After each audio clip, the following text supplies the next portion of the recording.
Hi, everybody. Welcome to the Jimmy Dore Show. We have special guests with us today from Empire Files. It's Abby Martin is here, and from Eyes Left Podcast, it's Mike Prysner. How you guys doing? Great. Awesome, Jamie. Thanks for having us. Thanks for being here.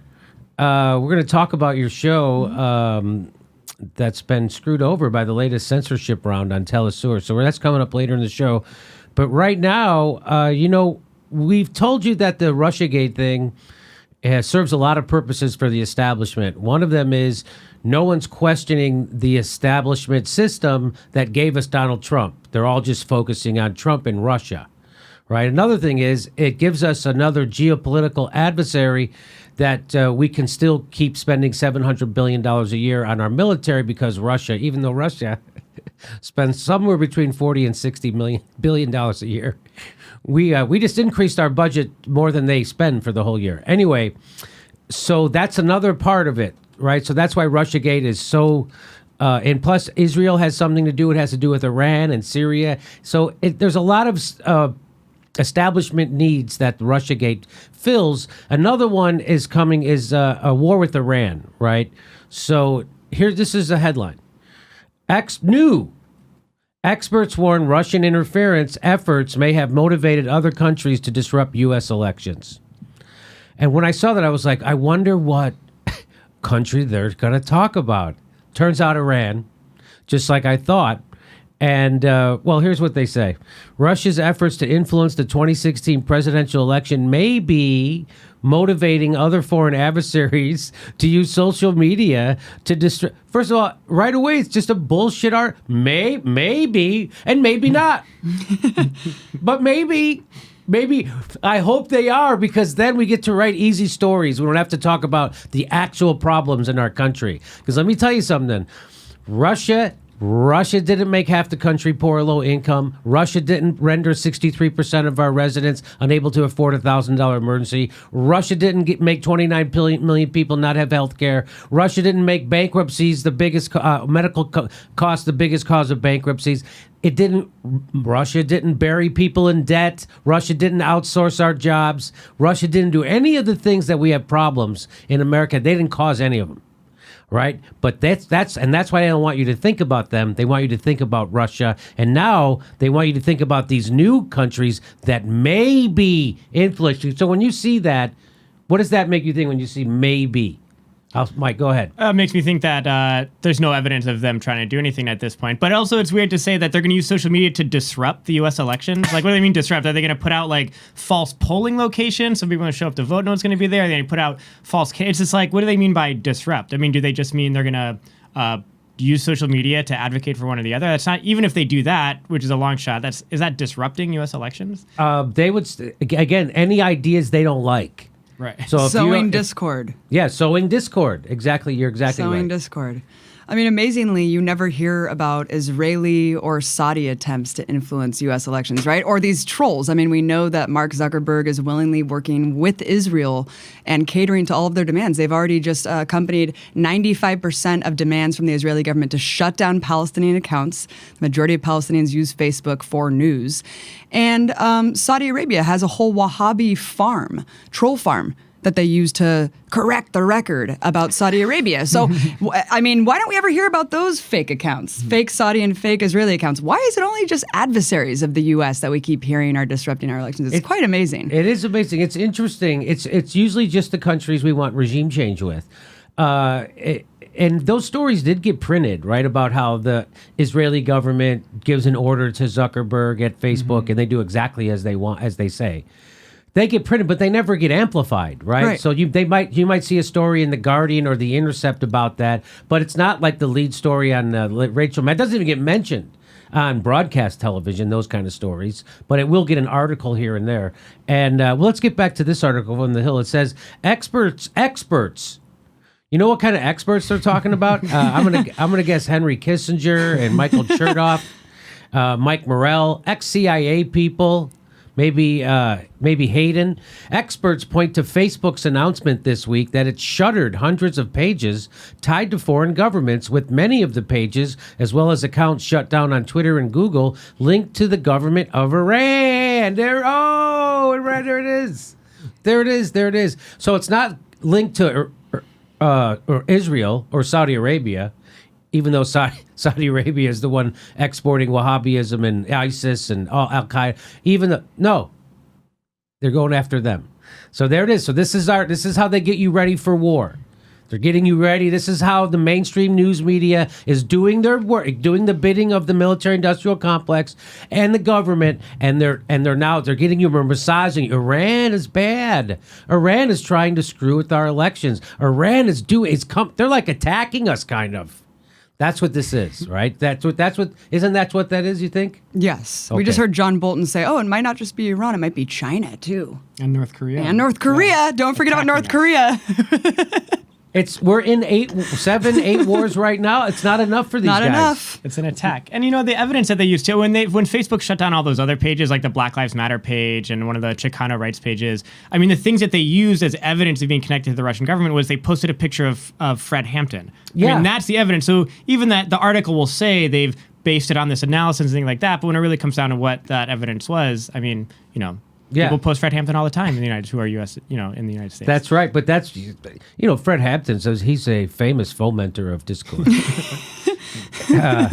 So here, let's go. There's a little more to this article. It says, look no further than the amazing return of investment yielded by Russian President Vladimir Putin in the 2016 election, said Ron Hasko, a former assistant director of the FBI's criminal investigators. The amazing return on investment. Donald Trump lost by 3 million votes. That's your amazing return. What was the investment, by the way? What they never say what the investment was. It the Twitter trolls, literally $50,000 in Facebook memes, half of which aired after the election. They never can point to you. It's all hyperbole because this is all about the establishment selling you war. This is how you get sold a war. This is what's happening. When you see that kind of impact on the U.S. government's reticence to fire like weapons back, it is to me not at all surprising that we now have Iran. So what they're saying is, see, we didn't start a war with Russia, and now Iran thinks they can do this to us. So we better go to war with Iran. That's what this. Do you see how this works? I hope you see how this works. And it's not surprising now we have Iran involved in these misadventures. Could you think of more bullshit euphemisms to call what this isn't? He was now president of the Law Enforcement Legal Defense Fund. What do you think about that? Iran's involved in misadventures, Abby. It must be so nice to have these lackeys and these hacks in D.C. that will just print government press releases and just be handed information by CIA officials, think tanks, and just say, here, print this. Iran might be doing this, and so we got to just print this without even questioning it. Let's talk really quickly about this black box algorithm, Hamilton 68 dashboard, run by Iraq war propagandists. That's this, mysterious methodology that's somehow differentiating what's a troll, what's a Russian troll, what's an Iranian troll. So that's all these articles about Russian trolls. Then when it comes to the think tank that Facebook is working with, as you said, stacked with CIA officials, defense contractors, oil corporations, and literal branches of the military. So it just becomes very murky when all of this is going on behind the scenes, yet these tech giants can be like, we have the right to shut down anyone we want. Well, you're working with the U.S. government and spy agencies to do so. And what the hell is this now? Iran, North Korea? How far is this going to go? So what is Iran doing? Here's what they say. Lee Foster, the manager of FireEye's Information Operations Intelligence Analysis Team, say that 3 times fast. He said that the accounts and pages appeared to be shaping a message favorable to Iran's national interests. Well, imagine that. That is now illegal. You cannot go on Twitter and shape a message that has your country in a positive light. Apparently, that's just because they're Iran and they're doing that. Again, look who they're not talking about. They're not talking about Saudi Arabia. They're not talking about Qatar. They're not talking about Israel. They're talking about countries they want to have regime change. They're using social media. Iran is using social media to shape a message that is favorable to their interest. Isn't that ridiculous? Yeah. It's almost like too stupid to even say. Yeah. It's like, you know what the United States Twitter account does? It tries to shape a message that is favorable to our national interests. Can you imagine that Iran is someone that's linked to the Iranian government is somehow posting things that are favorable to Iran? So what? Like, are you fucking kidding me? And it just came out actually today or yesterday that the U.S. government has been creating fake social media accounts to foment discord in Cuba. This is on top of creating a fake Twitter, Zunzunio. This is on top of creating a fake HIV program within Cuba and infiltrating their hip hop community, all to foment discord and oust, again, their government. I mean, this has been going on for 50 years. So this is only what we know about. And that's just in Cuba alone. So fomenting discord. Did you hear that Cuba also has developed a lung cancer vaccine? Oh, Yeah. And we can't get it here in the United States because of the embargo. Have you heard about that? Yeah, and can't even travel to go get it. Yeah. Yeah. We got to go to jail. Try Isn't to that get something? cured. Exporting doctors I while thought we we- export guns. I thought Obama got rid of all that stuff and we normalized our relations with Cuba, and I guess not. Trump put it back in place. He redid? unnormalized them. Yeah. So there's a little bit more to this. Foster, whose team helped uncover the initial Facebook groups from Iran. I'm sure every country has Facebook groups. Every country has... And by the way, this Twitter troll farm from Russia sounds just like a regular troll farm a billionaire set up to spam people, and that's what it sounds like. It just happens to be from Russia. And you know that the CIA and the intelligence community has been lying through their teeth about this since the fucking start of it. And here's some more lies. So you see how it works. So I'm glad in a sense, I'm glad they're doing this with Iran, because it shows you how much it exposes the RussiaGate thing for what it is even more to people who are maybe on the fence. Most people will never believe that there's nothing to RussiaGate just because that's how propaganda works. So for those who helped, it's called the report revealing that Iranian influence campaign significant. Why? Because it demonstrates that there are actors other than Russia engaging in this type of activity. Well, push me over with a feather. In what type of activity? What are you even talking? Are they even talking about? You know, you look at the Share Blue trolls from the Clinton machine, and it was just exponentially, it just dwarfed anything that had to do with Russia. They were even using victims of police violence that were deceased on fake avies on their Share Blue troll Really? accounts. Yeah. Wow. That's pretty exploitative, isn't it? I would say so. My Yes. God. There's a little bit more to this. In addition to Russia, White House National Security Advisor John Bolton earlier this month named Iran, China, and North Korea as countries of sufficient national security concerns to U.S. elections, but declined to disclose proof. Really? Declined to disclose proof. Well, I bet they have it. I bet they have the proof. I think what we've seen is good news in a sense that the private sector, as predicted by Julian Assange, the private sector is taking this seriously, and they are taking actions to take down illegitimate accounts. So the good news to these people, and apparently to the Hill, because they didn't print one goddamn contradictory word in this article, the good news apparently is that the government doesn't even have to tell you who to censor. The private corporations are doing it preemptively to be good boys so the government doesn't make them do it. And the government doesn't get mad at them and break them up because they're monopolies. And that's what's exactly happening. When you have the corporations and government working hand in hand anyway, we have corporate capture of our government. I'm not smart enough to know what the definition of fascism is, but it seems like this is it. No better slaves than those who think they're free. I mean, we're talking about a committee in the government that actually pleaded to tech companies, I think last year, saying, take down accounts that, quote, sow discord, foment radical discontent. You can look at the DNI report saying that my former show on RT sowed radical discontent in this country. So really, what does that phrase mean? It's so all-encompassing, just like RussiaGate. It means so much that it's hard to actually disprove at this point because it could really be all-encompassing. But, you know, if there's one person that I really take seriously, it is John Bolton. on this. You mean seriously, in what way?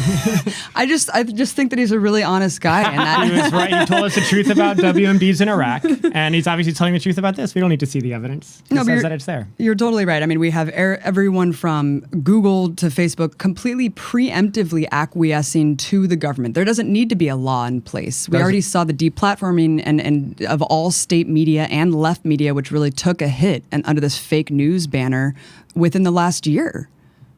I couldn't agree with you more. And the war with Iran is coming, and the media is going to do their bidding. You know, I saw a thing Chuck Todd tweeted out today, and I should have grabbed it. But he's blaming Fox News for the mistrust people have in news media. Yeah. The guy who's sponsored by the military-industrial company, he has commercials for Lockheed Martin on his show. If it's not Walmart, it's a military-industrial complex or it's a fossil fuel company.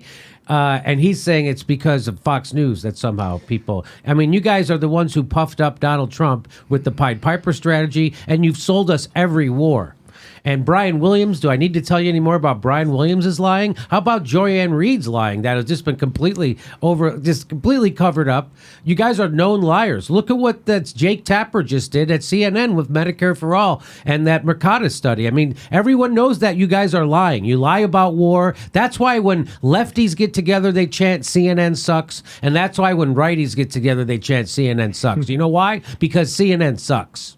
That's why. And guess who else sucks? The Hill and every other establishment newspaper, because they're all pushing war. They're all going to push this Iran story. They've all been pushing RussiaGate, and all that is propaganda from your government. That's all it is. You have anything left to say? Yeah, you know, it's like, I mean, from Chuck Todd to Fox to The Hill to John Bolton, right? Whenever they're pushing war, they use this term American national interest, right? And that's what they use to justify sanctions, attacks, all these things. But, you know, we live in a deeply divided class society. I don't think no one can really argue that there's a united national interest in the United States. What they're pushing is in the interest of a very small percent of the population, like less than 1% of the population. It's in their national interest, but not the national interest of the rest of us. And even if Iran was sponsoring like some Facebook ads to push their national interest in the United States, what are their national interests in the United States? It's for us not to sanction them to death and go to war and bomb them. And so, you know, those are actually in line with the interests of the vast majority of people in this country. So I think our national interests are much more in line with the people of Iran than they are our own government. How dare they not want to be sanctioned and bombed? You know, all of this is just part of a larger operation, from the committee asking these tech companies to censor accounts that are deemed, you know, sowing discord in the country. This is all part of a larger operation to take down any sort of alternative narrative to the status quo and regime change, frankly. And for Chuck Todd to say that is really amazing, because Fox News is Fox News. But CNN, MSNBC, all of its affiliates, Vox, Vice, they all march to a uniform narrative, selling war, selling corporate tyranny, and down the line. And so, of course, you're just going to embolden that fake news narrative when everyone's uniformly towing the same line and honestly, cartoonishly taking on Trump in the worst ways. So you're doing nothing but legitimizing Trump's narrative about fake news, and you're just shooting yourselves in the foot, because people's trust in corporate media has just plummeted, and it keeps plummeting more year after year. So, you know, unless they completely change their profit model, which I don't think they will, it's just going to keep going down. Well, the next war. That's all. I mean, that's all they care about. War sells papers, and we're getting more war. The Iran war is coming, and you heard it here first. You didn't actually hear it here first, but you heard it here. Thanks for watching. Please make sure you're subscribed. Even if you think you are, you're probably not. It only takes a second to check, and then you have to ring that bell so they send you a notification when we drop a new video. Otherwise, they won't tell you when we drop new videos. And if you like our show, please help support it. Become a patron. We give you hours of bonus material every week, and we give a live stream. We do a live stream every Saturday at 2 p.m. Pacific time when you could ask us questions, and we answer them back. Thanks for your support.